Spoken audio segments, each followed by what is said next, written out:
We'll now begin Module 1, Programmatic Approach to ABC Structures Policy. We're pleased to introduce our speaker, Kristin Higgins. Kristin is the Structures Program Manager with VTrans and the State Bridge Engineer in Vermont. Kristin is also a member of the ABC UTC Advisory Committee. Kristin? Thank you, Mary Lou. Module 1 will talk about our programmatic approach to ABC to our program. Again, my name is Kristin Higgins. I became the Program Manager of Structures about a year ago. Before that, I was implementing our ABC program. Today's presentation outline, number 1, I'll talk about some of our experiences with ABC prior to our programmatic implementation, some of our pre-program ABC projects, and I'll discuss some of the costs associated with that. Then we'll go into some lessons learned to implementing the program from those projects that we did initially, and then how we set the stage for an accelerated bridge program within Vermont Agency of Transportation. We had a couple of reorganizations, so I'll discuss that and how we gained legislative support for our program, which was really important to our success. How we set up ABC projects for success through our process of scoping and project initiation. And then I'll talk about the benefits of having an accelerated bridge program within our structures program, and then of course we'll go straight into questions. So the accelerated bridge program, before we actually, or our accelerated bridge construction prior to implementing an accelerated bridge program was fairly scattered. They were pretty much one-offs from our normal business practice, and because we, didn't have a policy, or we weren't consistent, we found we were getting resistance from the public.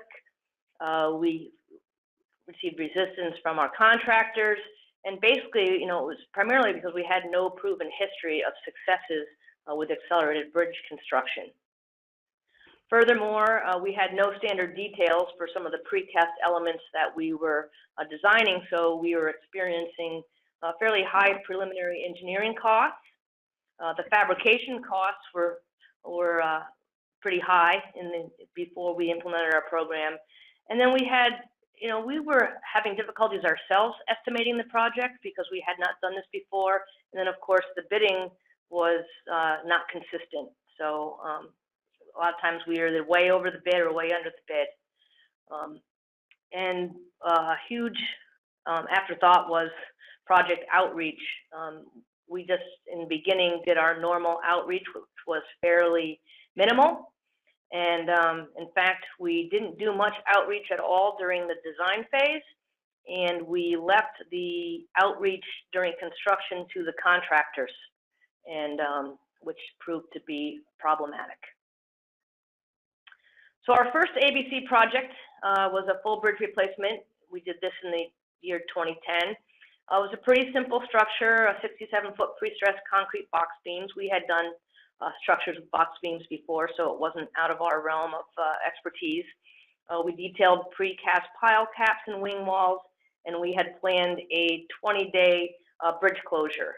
And it seemed pretty simple because this was a low-volume road connecting a main road to 2 houses. So we felt it was a pretty good opportunity to try out some ABC. So these are some of the abutment details that we designed. It's a lot to look at, but I'll just outline that the design was from scratch, and we used the square pile voids, and pretty much came up with the size and the shape ourselves, and designed it. But this is how the project was built, and you can see that there's no more pile voids because the contractor lobbied for and successfully was awarded a cast-in-place abutment. And what ended up happening was the contractor negotiated with the property owner to put in a temporary bridge so they would have access to their house. So of course they were in favor of that. So it was really difficult to keep on track with a closure when the residents themselves are anxious about it. So again, we did not follow through with the precast pile cap or wing walls, and the structure was built cast in place. Our second ABC project went a little better. It was, again, a full replacement. It was constructed a year later.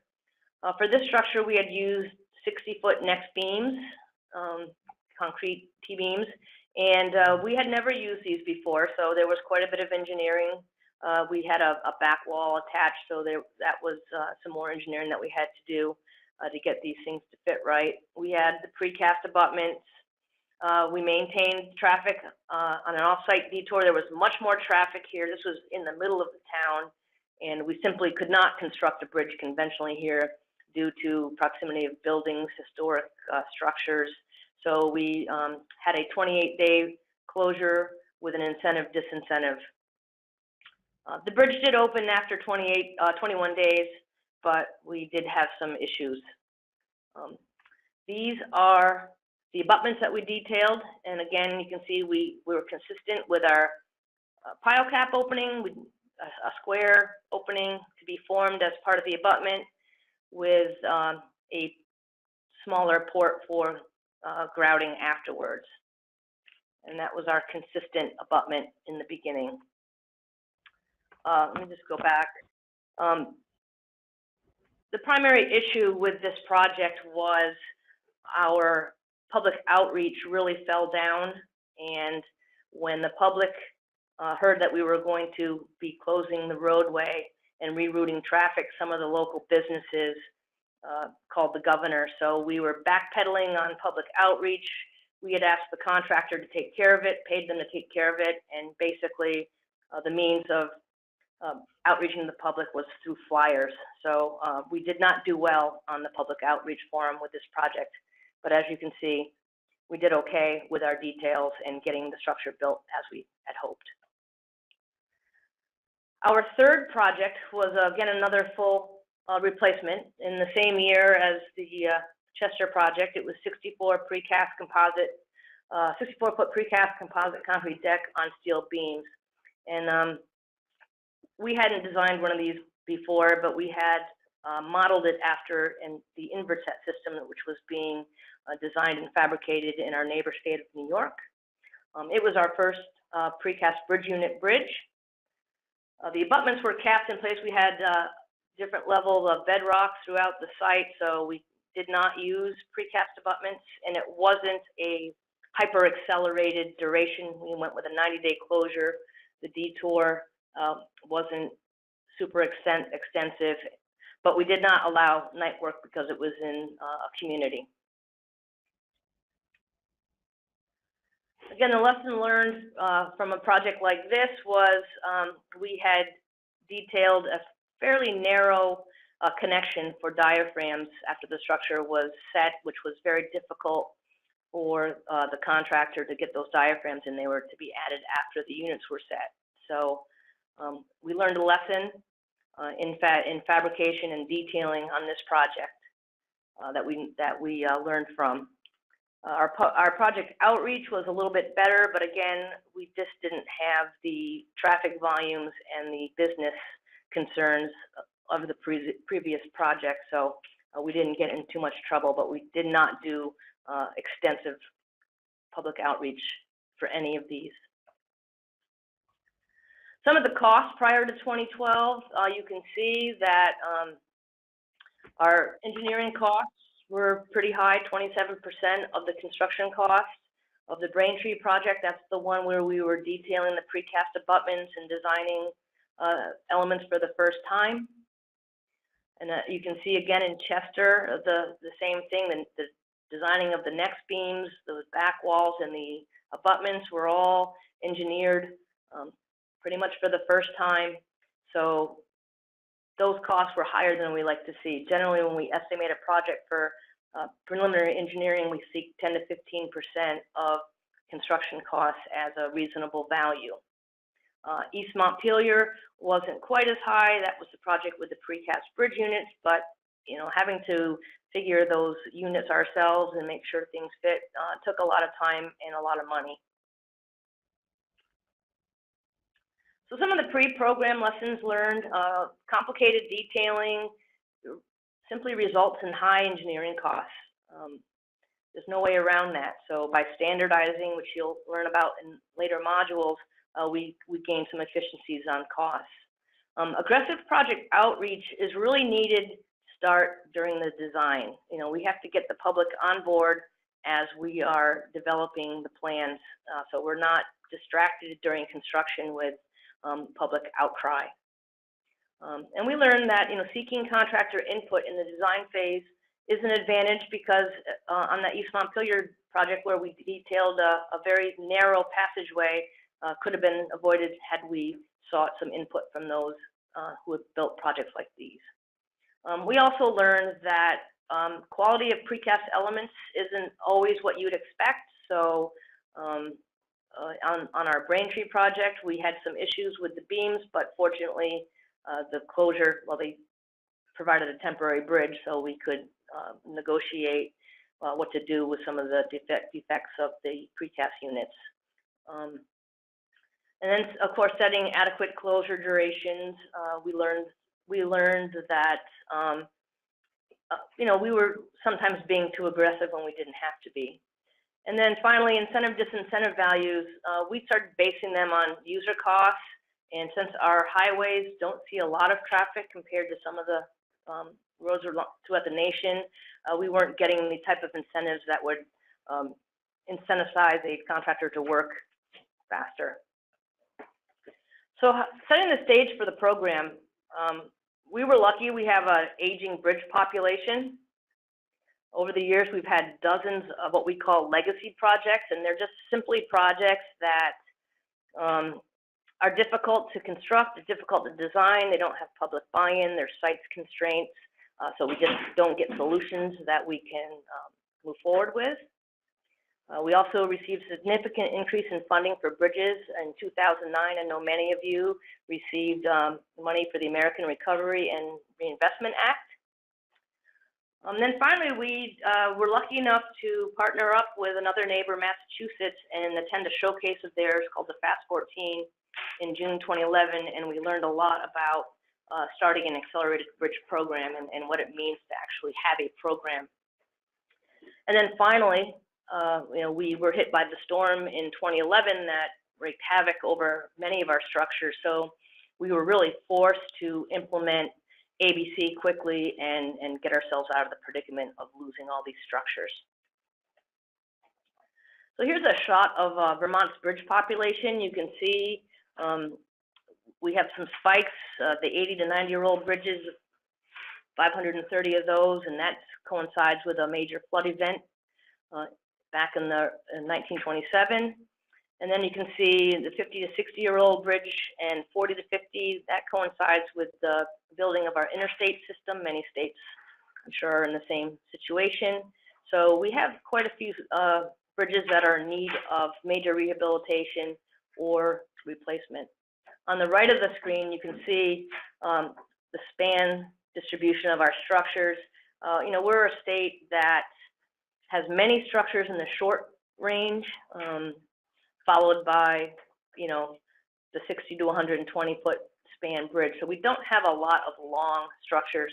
So our bridge population lends itself to accelerated bridge construction. Funding structures programs.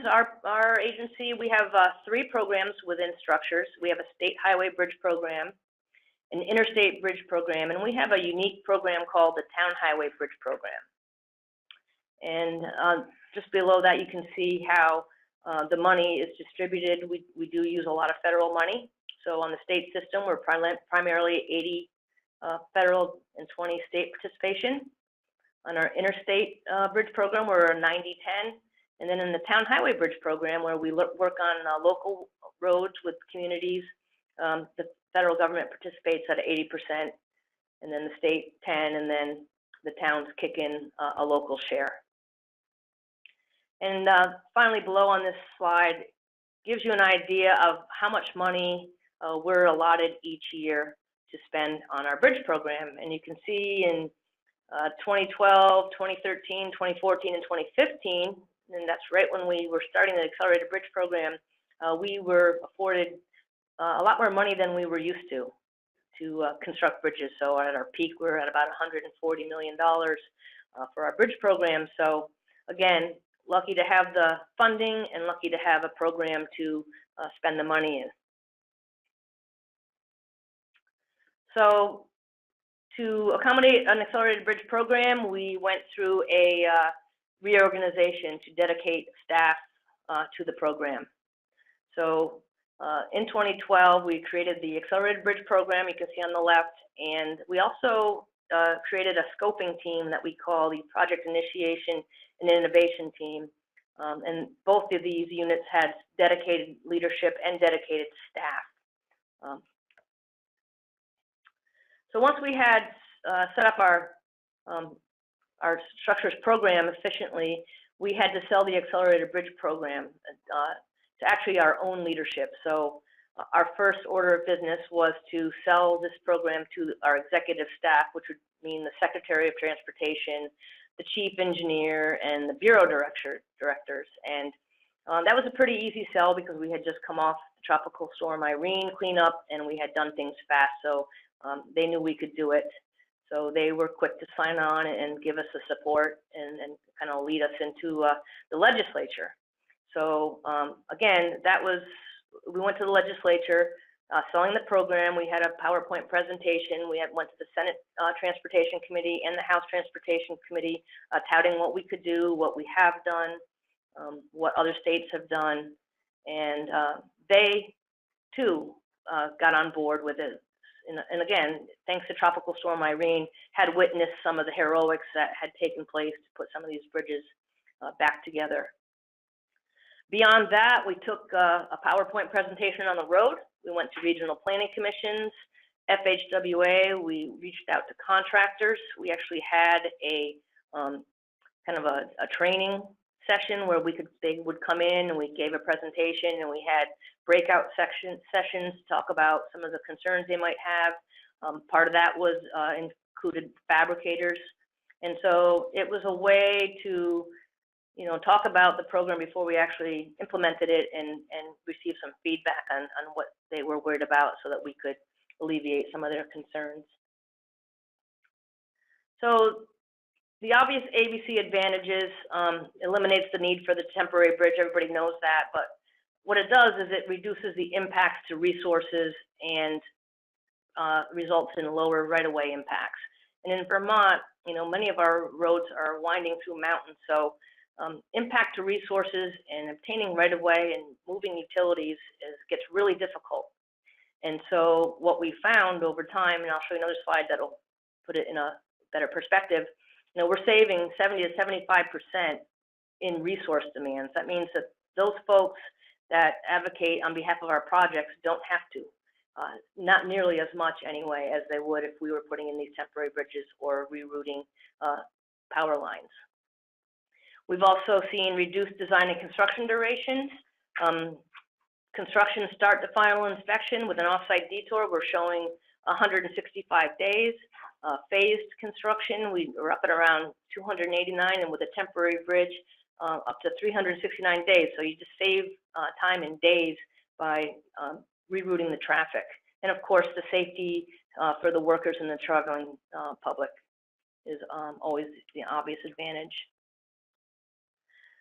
When we were selling our program to the legislature, one of the things we said was it was difficult to get the towns to agree to close a bridge because it was inconvenient to drive around. So together with the legislature, we brainstormed how we could get a better response on the town highway program for bridge closures. So the legislature, along with VTrans leadership, decided that they would pass a legislative act called 153, which would reduce a town share. Remember in the previous slide I said they were responsible for 10% of project costs, but if they closed the road, we would pay their half of that, so they would be on the hook for 5%.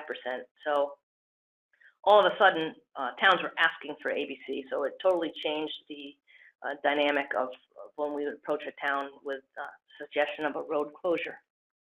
And you can see on the left that there's quite a few towns taking advantage of the Act 153 now and saying, yes, close our roads. And when we close a road in a town, we don't even sign the detour. We let them sign the detour, so we save money on that regard as well. So over the years, we did a little bit more reorganization. We brought in a hydraulic section and a utility coordinator. We had learned a lot about co-location and co-organization and early environment of resources. So hydraulics and utilities joined our structures unit, and we worked together. The environmental and right-of-way and construction section were all in the same building, so we could coordinate, but it wasn't like sitting side by side. And then the next slide is even more reorganization, because here we are at the current state. We are, 5 to 6 years into the program, and you'll see from this slide that there's no longer an accelerated bridge program. And what we did is, the accelerated bridge program now resides in every unit. We do this so much, and we don't want it to be contained to just one group, that we deliver accelerated bridge projects through all of our units.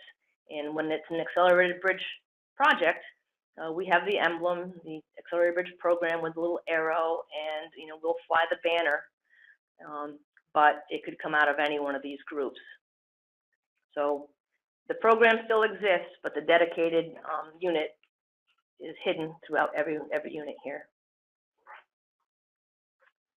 So setting ABC projects up for success, really relies on a good scope and structure type that supports ABC. We need credible CPM schedules and estimates. We develop risk register right in design to determine, some of the risks that could affect our closure durations or our costs. Every project has a traffic management plan, and every project has a public involvement plan. And these all start in the scoping section. So when a project comes out of scoping and is headed for the accelerated bridge program, it comes with all these things already started. So the benefits of programmatic ABC, avoiding the temporary bridges really, it just simply reduces impacts and costs. You can see here, this is the chart I was talking about earlier, some of the advantages you can see in our 70 to 75% savings in resource demands. We're saving quite a bit of money because we're not having to go through these processes. And right over to the right, you can see where we're comparing PE costs and construction engineering costs, and it's simple. The PE, we're reusing designs. Now that we've gone through the effort of designing those precast units and abutments, we're reusing them. We're refining, but refining doesn't take the time and money that it takes to develop. And then construction engineering, by only being on site for a couple months, you don't have inspection on site, for a year or a year and a half. So those costs are going down. So a big benefit, and not always obvious up front. So this slide I showed a couple of benefits of ABC. I show a bridge. This is a bridge project in a town. It's the same town. One was ABC and one was not. And you can see that there's quite a bit of cost difference. Finish that one. So some of the lessons learned through the program was to set reasonable closure durations. In the beginning of the program, we were very interested in seeing how far we could push the closure and make them as short as possible. But what we were finding is we were burning out our own staff, we were burning out the contracting staff, and we really were setting them up to be working in unsafe conditions by requiring night work. So we have honed in on this 21 to 28 day closure. It allows for a aggressive schedule, but not necessarily painstaking. The collaboration, we involve stakeholders in decision making. We have a team approach that results in project investment. With the towns and the regional planning commissions, we partner together, and we are constantly seeking innovation. And you'll see in Module 3 through alternative contracting. We now have constructability reviews on all projects. not just the accelerated bridge construction projects, but every project has constructability reviews that involve many different persuasions. And we've learned a lot through other DOT experiences. And when you partner with other DOTs, you make friends, and friends help friends. And we learned, to be bold and take chances. And what that means is you don't have to have every T crossed and I dotted. You want a good set of plans and special provisions, but, get out there and learn some lessons and build your library of successes, because when you go out to the public and you've got, now we have upwards of 80 bridges that have been built ABC, you don't have to rely on other state successes. We have our own, and we can show pictures, we can talk intelligently about how we've gone through this process. So if you'd like some more information, we do have a website and structures, and the Accelerated Bridge Program is embedded in there, and we have a contact. Rob Young is our contact for Accelerated Bridge Construction if you have any questions. And so with that, that's our structures program. I'll take any questions. Okay. Thank you, Kristin. Great overview of Vermont's programmatic implementation of ABC. We'll now begin the Q&A session moderated by Paul Lyles. Paul? Okay, Mary Lou, thank you. Kristin, real good presentation, and we've got a few questions that came in beforehand, and I will ask those. Okay. The first question we have is really about Act 153, and that is really a tremendous incentive, I think, for the locals to get on board. And we were wondering, was that initiated by the structures program or the legislature, or what? You want to elaborate on that some? Yep, I can elaborate on that. So like I said in the presentation, we took a PowerPoint presentation on the road, and we took one to the legislature. And we presented both to the House Transportation Committee and Senate Transportation Committee. And as a result of those presentations, when we sat around talking about it and they were asking questions, they asked what they could do, particularly about the town highway system, because we were saying, it was difficult to get them to close roads and that they just had no interest in it. And so they suggested some type of a funding relief at that time, and then they followed it through. And we're pretty active in reviewing bills that are coming through. So we monitored the bill and made language suggestions, but it was brought forth from the legislatures. Okay. How did they arrive at the 5% amount difference between non-ABC and ABC? Yep, they just, it was like cut it in half, because normally it's a 10% share. So somebody, just stood up and said, why don't we just cut it in half? And that seemed to be what stuck. Okay. So it's an easy thing to say when you go to a town and say, well, cut your share in half, and they say, oh, okay.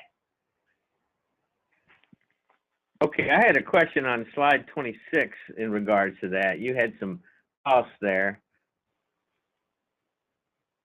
Can you go back? And yeah. Yep. And your savings and everything, I guess, is the 5% reflected in that at all?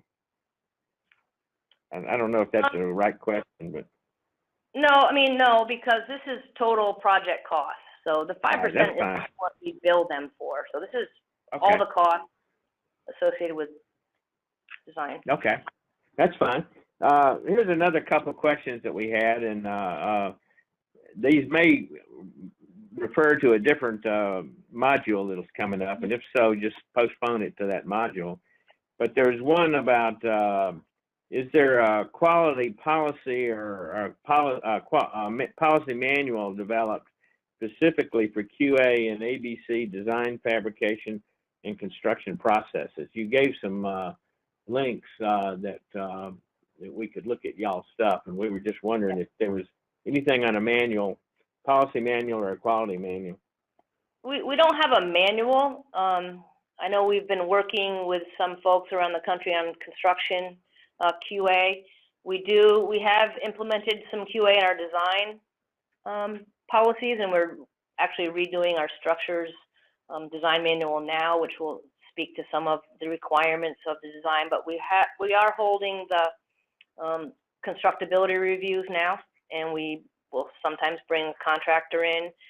In Module 3, you'll be introduced to a contractor that now works for a consulting firm that often reviews our plans and offers comments on constructability. But as far as an all-out manual for construction, we do not have one yet. We are continually learning how to better QA those projects out in construction. Okay. And there was a question here on the our direct costs, such as public detour expense, and so on, included in your evaluation. You put a value on maybe detour costs. Yeah, we do.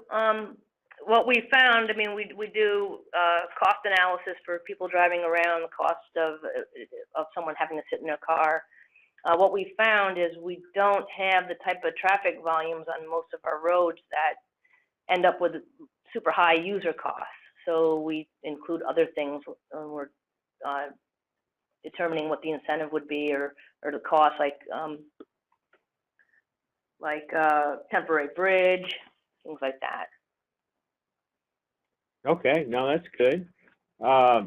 Those are the questions that I've been able to get. There may be some questions that have come in during the talk, and I'll ask Mary Lou to help me on that if we can. Mary Lou, are you there? Yes. Thank you, Paul. What was the heaviest lift for the precast bridge elements? That one I'll have to answer offline because I don't have that in my head, but you know, I could easily email that when we post the project, or perhaps Rob might have that in a later presentation. Okay, that sounds great. And so the person who asked that question, if you want to contact us, we can certainly answer that later if it's not covered later today. Okay, that sounds great. And we don't have any other questions, it looks like, in the question pod now. So thank you, Kristin. Thank you. And thank you, Paul, for moderating also. We're at the end of our first module